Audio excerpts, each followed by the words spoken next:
So we're going to move on to Jason Hugh. Jason's the Director of Research Integrity Engagement at Taylor and Francis Group. And before that, he had leadership roles at Orchid and at Wiley, and has had responsible spanning journal publishing, business development, market insights, and strategy. He's going to talk about the role of AI in peer review as well, opportunities, risks, and ethical considerations. Jason, please go ahead. Thank you, Nick. Hello, everybody. It's glad to be here.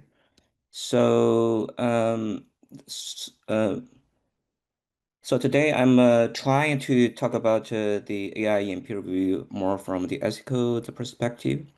So I'd like to start my presentation by a real case. So, as you might know that sometimes the members of a COPE they might submit their questions, to the COPE Council, for some advice.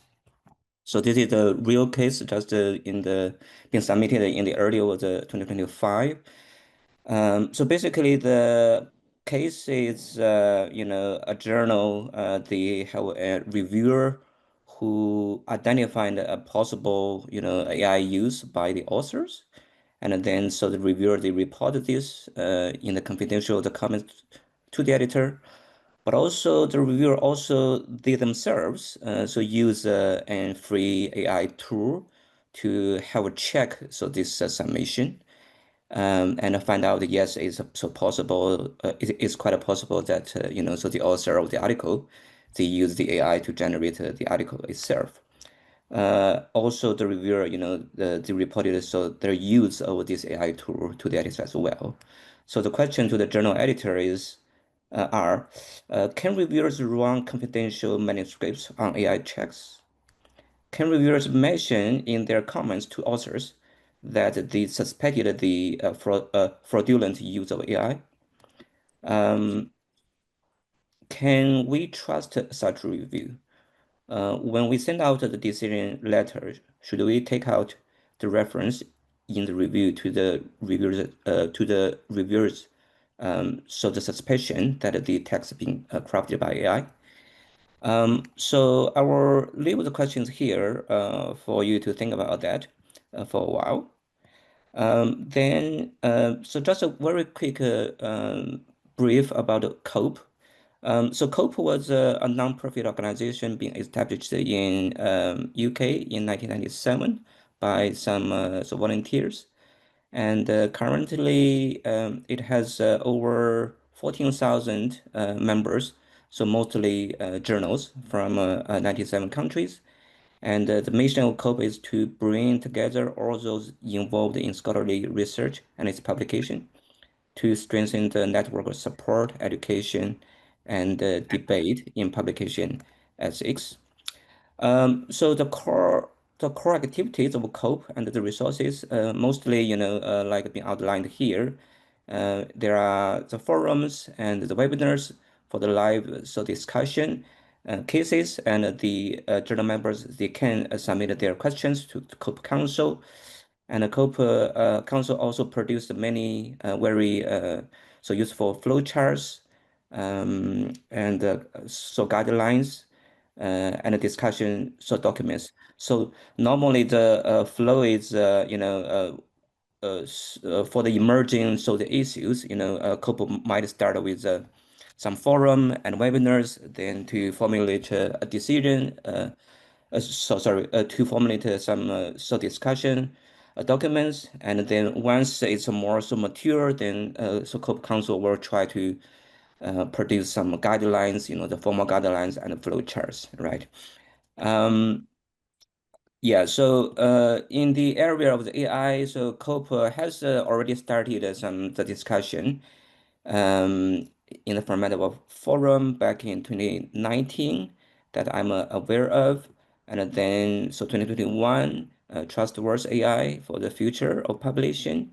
And then, so again, so based on the discussion, discussion document being released in 2021 about the AI in decision making. Then, so as a follow up, there is also other the seminars and position statement like the authorship of the AI tools. So shortly after, the ChatGPT, right? And then so another the editorial about to strengthen the Cope's position on the AI and the authorship.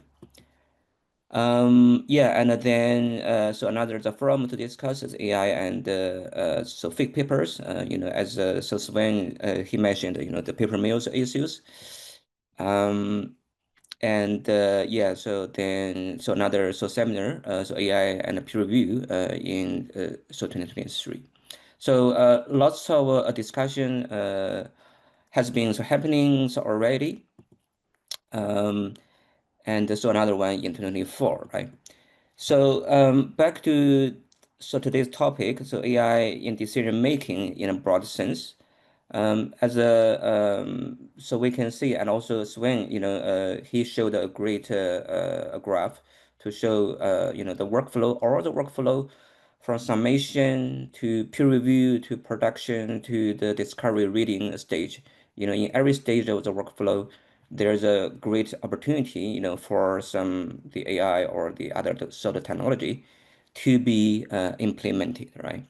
So yes, there's definitely, many opportunities. It looks like there are many opportunities. For example, so the efficiency, gains. So that's in somehow can help people to lift their burden on some of the technical checkings, for example. And also maybe, in some areas, to enhance the quality, for example, in some of the area like the plagiarism and the data fraud so detection, the technology and AI might be able to do some job, the checklist, maybe so language and so improvement in reviews, comments, maybe, right? But also there are many the risks as well. So for example, as the previous speaker the mentioned already, the reliability and the depth of the review by AI, so does AI really can understand the science? And the AI might take a shortcut on the critical so analysis and thinking. The peer review actually is a very important part of the critical thinking and the critic process between the peers, right? So then AI, they might also take shortcut of this, so that will be a great loss for the human knowledge creation process, right? And also, it's so as a so with the people's so the peer reviewers, there might be some bias and fairness so issue as well by AI, right? But for the people, so the sales reviewers, there might be some way to cancel out so the buyers, So for example, when the editor they pick the reviewers, they can intentionally to pick the reviewers from different background, so different, the geography, in some way to cancel out so the buyers. But then if with the AI, there's only one AI there, right, to use, then can AI do this job, well, so without buyers? Probably not yet. And plus, so the training, so the data set so behind the AI is often unclear, so untransparent, right? And the other, the big, so very the big the risk is, the confidential entity problem, right? So basically, you upload to AI to some, sorry, you upload your manuscript to the AI tools in the public, or the commercial tools that you don't know, how much they get and where they are going to so to disclose, right, to the other associates or the trainings, right? So, um, so back to the the discussion, the document, so that I mentioned, the AI in decision making been released by COPE Council a couple of years ago. Actually, it's 3 or 4 years ago, so already. So I just leave a QR code here for you to read more details. But the key points is have been summarized here.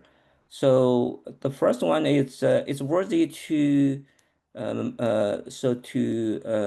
emphasize the AI tool in some areas indeed can assist the humans in so decision makings. or offer some automated decision making, right? But it's worthy to point out that AI should not be used interchangeably with automation, right? So in automation, we mean some sort of technology and or the software, is rule based, right? You tell is A and then is B, right? But AI is more like the generative AI today is the technology that which can learn from the training and from the more data, right? So it's worthy to differentiate that.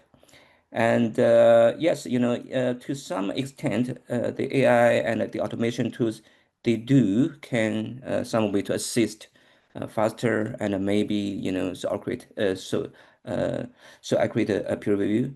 But the academic issue it must be ensured that the technology is non-discriminatory and fair, right?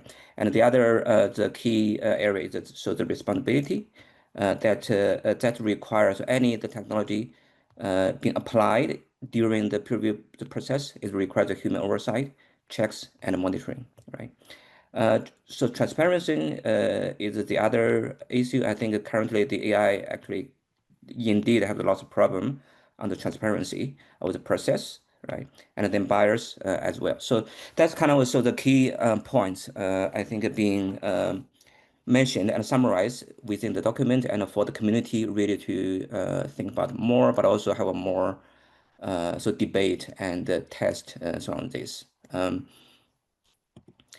And so just a quick recap, the AI and the authorship, and I think Cooper, the position is very clear that AI cannot be listed as the author. And if the author, they use the AI tools in their process of writing. So for example, then they must be transparent when submit their manuscripts, and they must take a fully responsibility for the content. I think this position is being adopted by most of the journals and publishers, as I am so aware of as well. Then AI as reviewer. I mean, currently, yeah, so there's lots of the interest, so among the community, and also Sven, have done a very great summary and a survey, for this, plus the nature's survey. So far, yes, there's lots of the experimental, there's lots of the tools. Maybe, there are many the reviewers, they even start to use that, without the knowledge of the editor and the journals, right? But from the official policy part, I think that there are some already very clear the policies. So I picked some of them here.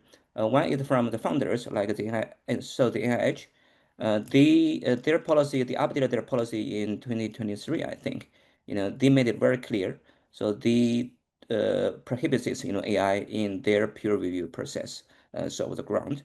They cited that the key issues of AI in peer review is about the security and the confidentiality, right? And then, also the AI tools have no guarantee where the data might be sent, saved, viewed, and used so in the future. And similarly, the Australian Research Council, they also take a similar position that they does not allow the reviewers to use AI for their review process. And they also cited a similar reason, like the confidentiality and the process and the integrity of the peer review process, right? Also publishers, so for example, so like the current publisher I am working at now, so Taylor Francis, we also have a very clear the AI policy around authorship, editors and the reviewers. And our the position currently for the editors and the reviewers is very clear as well. So we do not allow, the reviewers to upload their files, images, the information, from the unpublished, so the manuscripts to any of the AI tools. And so similarly, so there's the confidentiality, the privacy, and the IP, so the reasons, right? And we maybe the some of the reviewers they might use the AI to assist improving their reviews languages, for example, right? But the peer reviewers, all the time, they remain responsible for ensuring the accuracy and integrity of their reviews, right? So, so my recommendation, so currently, for the journal editors and the publishers, so this is only my the personal view, so to be clear, I think it's worthy to try to, to monitor, to test the AI an assistant, but definitely shall not to depend on AI on the decision making, right? It's worthy to enforce so the disclosure and the privacy as a safeguard, is key role so by the journals. If the journal have no any policy on the AI yet, I think it's definitely time to start to build your policies that can support the authors and editors and reviewers, for their so responsible and ethical so adoption of some of the sort of technology and AI. And training is very important, I think, to train. So there are all sorts of so the AI tools, but some is probably more from the ethical, the perspective is probably more ethical than the others, right? And so there's a so definitely the nuance worthy to provide the proper training for the editor and the reviewers on the on how to use if so there so some tools might be acceptable and to use. And as we all know that so in this area is so evolve so fast, right? So it definitely is worth to monitor, adapt, and update your guidance so promptly. And so lastly, I think probably it's probably shall not be just for next few years. It's really for the long term principle that human expertise must remain so central so during this process. Um, and so. Lastly, so quick back to the real case that I mentioned. For the time so concerns, I'm not going to go through all the details about the answers, from the Corporate Council, but the advice from the Corporate Council, the key points so that they mentioned so during this answer is really to suggest the editor of the journal to consider, to review and also consider their policies on the use of the AI by the authors and the reviewers. You must have a policy first, and then you can guide the authors and the reviewers, on how, right? And the confidentiality of the peer review process currently is a core principle, is very important. So that shall not be violated, in any case, right? And of course, if the author and the reviewer they do in somehow use some of the tools and the technology, they do need to be transparent. So that's kind of the key three key the factors for the editors so to consider. I leave a QR code here for you to read more details on the couple so website. I think that's all from me. Thanks everybody. So thank you very much, Jason. That was very good. Are there any questions for Jason? I'm still confused when we can and cannot use these tools. For example, can authors put their paper on an AI generative device to get the English right? And is that acceptable? I guess they could declare that, but some journals would ban them, as I understand it, even if they did that. And it sounds like, to be honest, we can't really use AI tools at all for peer review from the comments I just heard. At least that's how I interpret it. So I'm very confused. Perhaps I'm not the only one. Are there any comments, Sven, or anyone else that you'd like to make? Um, I mean, yes, it's currently there's not really consistency, in terms of the policies across the journals, publishers, what you can use and what you cannot use, right? Currently, I think from the publishers and the journals sort of perspective, for the authors, we are very clear that yes, you might be able to use some of the tools. It's your responsibility, but there's some so limitations. So, for example, you might use some tools to polish your language. It's fine, right? But you shall not so use the AI tools to generate like so the image, the data graph, all the things. So there's a some of the clear the guidelines from us. Some of the other the publishers or the journals, they might take a more a flexible approach, right? So it's hard to follow for the authors. I recognize this, so that's kind of a confusion. For the reviewers, as far as I know, I think it's very clear. So for most of I yeah, probably not over.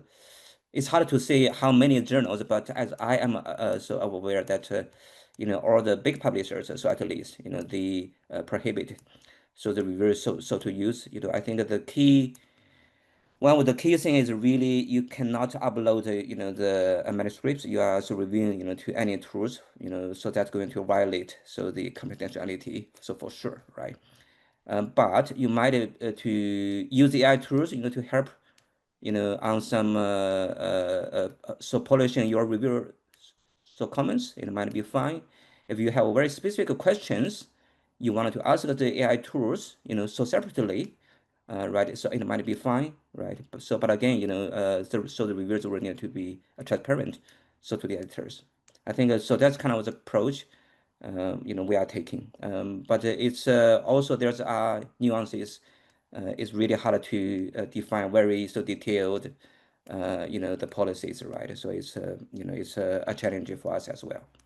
Thank you, Jason. And for Sven, how good are we at detecting someone's used AI as an author? Are the tools accurate enough to actually pick this up? People say they can tell the difference, but how can you really be sure? So I think it is not a 100% solution as so often. So there are different methodologies out there. Some LLMs use a kind of watermarking if you want, so you can see in the code what's happening and where the language, for example, or any other thing, images, whatever it might be, are derived from. So it's not, and I think that also leads to these issues that Jason very clearly described, right? Publishers don't have a unified approach, but they would need one to make it easier for authors and for reviewers. And there is enough bodies out there like the STM Association, the International Publishers Association, and so on, that could help make lives easier for reviewers and for authors. But I think this is clearly an arms race, if I may say so, that is difficult to be won by one side, depending on where you are right now. And I guess that's the challenge. So we need a clear set of regulations around this, and the regulations have to be, I think, beyond the journal and beyond the publisher. But we need to re-envision peer review as a process with the use of technology, because what Jason says is right for authors and for reviewers, yet at the same time, every publisher extensively uses AI. And that feels kind of awkward, right? Nobody can use it except for publishers because they feel they have control over the process. And I guess extending the process and also probably making sure that you involve institutions, for example, through libraries, into this process of research integrity is really important. And I guess there are some initiatives underway there that hopefully will merit results soon. Well, we're going to move on. Thank you very much,